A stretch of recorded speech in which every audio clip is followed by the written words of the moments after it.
Gwe,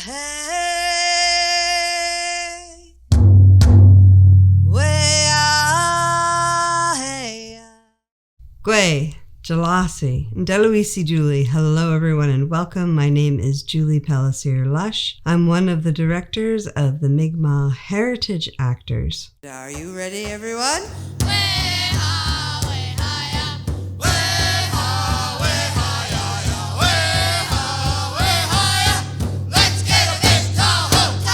The Mi'kmaq Heritage Actors is a group of Indigenous young people. Some are from Lennox Island First Nations, some are from Abequit First Nations, some are from other nations in Mi'kmaqi and beyond, but we're all united together to create a beautiful celebration of our music, dance, song, some theater. Shadow puppetry was our first year. We had this great big white ring with a white sheet in the front of it and great big lights in the back, and we did shadow puppetry for our first year. The narrator standing in the front on a podium just telling the stories as everything happened behind the curtain. And now, in 2023, we have close to 30 young actors in our group. Some of them are jingle dress dancers, some are fancy shawl, some are hoop, some are men's traditional, men's grass, and we have amazing drummers and singers. And our youngest is 5 years old. She just started a few months ago, and now she's already moved on to wanting to learn jingle dress dancing, which is amazing. And all of these young people have a story to tell. And they want to tell it in their own ways, whether it's dancing, whether it's drumming, whether it's singing, whether it's acting. But each of them have a special part in our group, and they're doing amazing things. They're bringing it into their homes and teaching their parents the songs. They're bringing it to their schools and sharing it with their classrooms. They're bringing it with their friends groups, and their friends are coming to watch them perform. It brings me such pride that, even 20 years ago, I don't think there would have been a possibility of this happening, considering that it wasn't even until 1986 that we had our first powwow here on Prince Edward Island. Now we have 5 annual powwows here on Prince Edward Island. And now we have our young people showcasing their traditions and their culture with such pride. I base everything off of just treating everyone with respect, with love, our 7 grandfather teachings. So to have our youth involved and seeing strong male role models, strong women role models, shining and taking pride in who they are, taking pride of our culture and traditions, it's breaking that cycle. And it's very important to break those cycles of anything that we're experiencing as Indigenous people, intergenerational trauma. They say it stems for 7 generations, so I'm 7 generations. I have 4 more generations till that is cleared and we're healed from our intergenerational trauma from Indian day school in Abequit, Prince Edward Island. But they also have intergenerational healing. Now we're continuing to progress with our healing. This is what we're doing. We're providing healing for our youth. Giving safe spaces for our youth to speak on things and to talk about how they feel. And it's so important to invest in them to create change for the future. The benefits that our youth get involved, that gain from having this experience, oh my goodness, there's so many. There's some that just talk about the theater portion, the performance portion. It's going to give them self-confidence in school. It's going to give them self-confidence in a job when they grow up, because they're going to be able to present themselves in an amazing way because they have always had this training ever since they were little. And it gives them a confidence to be able to say who they are with pride, and to know. When we first started, a lot of our young people didn't know our stories. A lot of the people didn't know our songs. A lot of the people didn't know the music and the drumming, and now they know, and now they share it. And they share it in all different places. They share it at home, in their homes. They go to powwows now, and they know the dances, so they can jump in and take part in our annual Maui Omis that are all across the Maritimes here in the Atlantic region. And they're welcomed in because they know and they feel comfortable and secure enough that they can go and be Mi'kmaq, be Indigenous at all these gatherings. So it gives them a self-confidence. And for me, I think when I watch them perform, and I see their grandparents, their aunties and uncles looking at them with such pride at the work that they're doing for their communities, for their nation. I see a pride coming back into their eyes as well when they know that these are their grandchildren. These are the next generation, and they're starting out with such strength and such wisdom at such a young age. And some say that one of these generations is going to be the generation that brings the most change and the most good things that will come back to our people. And maybe this is the generation that we're working with right now. Maybe these are going to be the change makers. And give thanks to the one who gave him life. I shall call you. I love storytelling. So as a storyteller, when we bring our group around to different places to perform, when we bring our group around to dance, to drum, to sing, to share our stories, it's almost a natural partnership.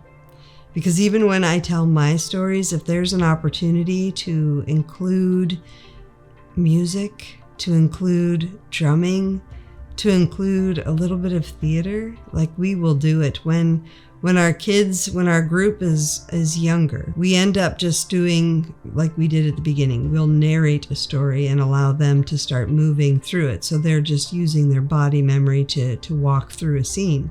They're not having to remember 110 lines. They're not. So we do it at their own pace. And when I share a story, it's the same thing. When I'm teaching people how to tell stories, it's the same thing. When you use your eyes, when you use your heart, and when you're sharing from those amazing places, you're going to share what's in your mind. When you close your eyes, you're going to share that to another person's mind. And adding song brings depth to the story. Adding dance brings a visual memory to your story. So all these things, they work together to create the best experience.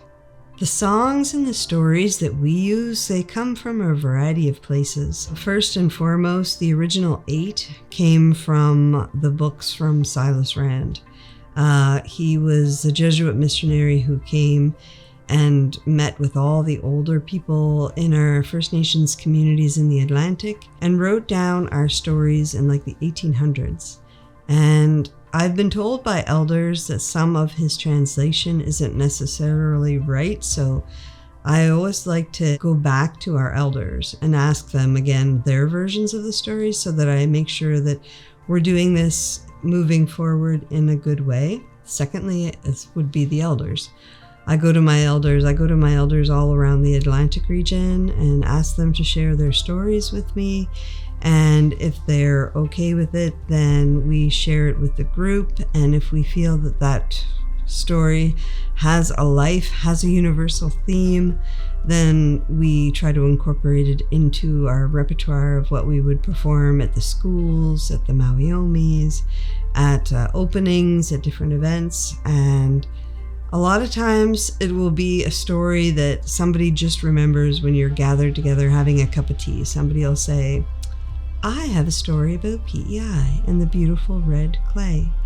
And then they start telling you the story. And then you're captivated by the words, by the images. And you know that that story had been passed down to her from her father and his father before him and his father's father. So, I mean, that's the true stories. That's because every story does have its own life. And every story might change a tiny bit from each storyteller. But in essence, the stories will remain the same if there's an objective for it, if it's doing good to each other, if it's looking after nature, if it's how things came to be, like all of our creation stories, they'll still in essence be the same. And so I love it when our community members from all over Mi'kma'ki want to share, because it gives me an opportunity to share it with so many more.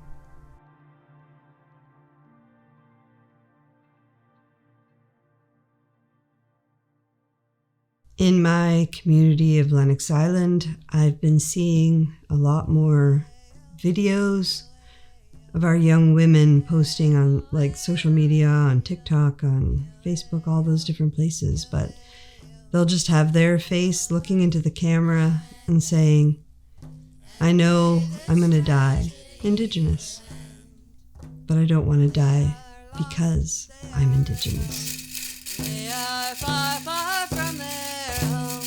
They have families who love and care, and forever wish that they were there. Yo-hey-yo, yo-hey-yo, yo-hey-yo, yo-hey-yo, yo-hey-yo, yo-hey-yo.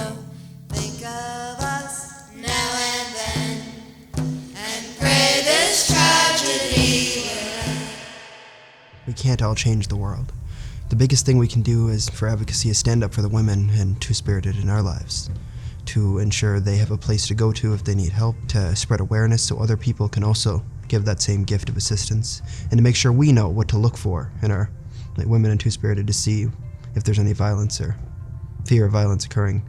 I think it's a matter of education. We need to understand that up until colonization times, women were the leaders in Indigenous culture. And even today, the amount they do goes heavily underappreciated. Without women, we would be nowhere.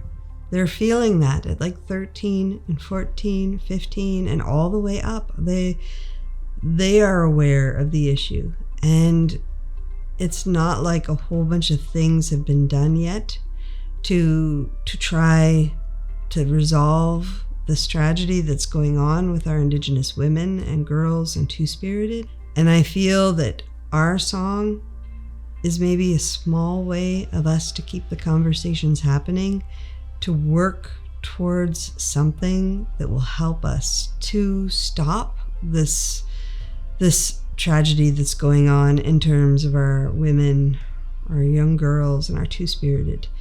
The song was our way, that was done with a lot of tears, a lot of sad hearts, but we knew that it had to be done. We wanted a song that would be sort of what our young girls would be able to sing with us on the stage as they hold their red dresses, and we sing the song that allows them to show everybody that these women who are murdered and missing were people. They weren't disposable. They weren't people that needed to be forgotten. We dress them in red because red is the only color our ancestors can see. And when we put those red dresses up, we're asking the ancestors and our spirits to look after their spirits until we can find them and claim them and bring them back. So the red dress song is our small way of making sure they're not forgotten.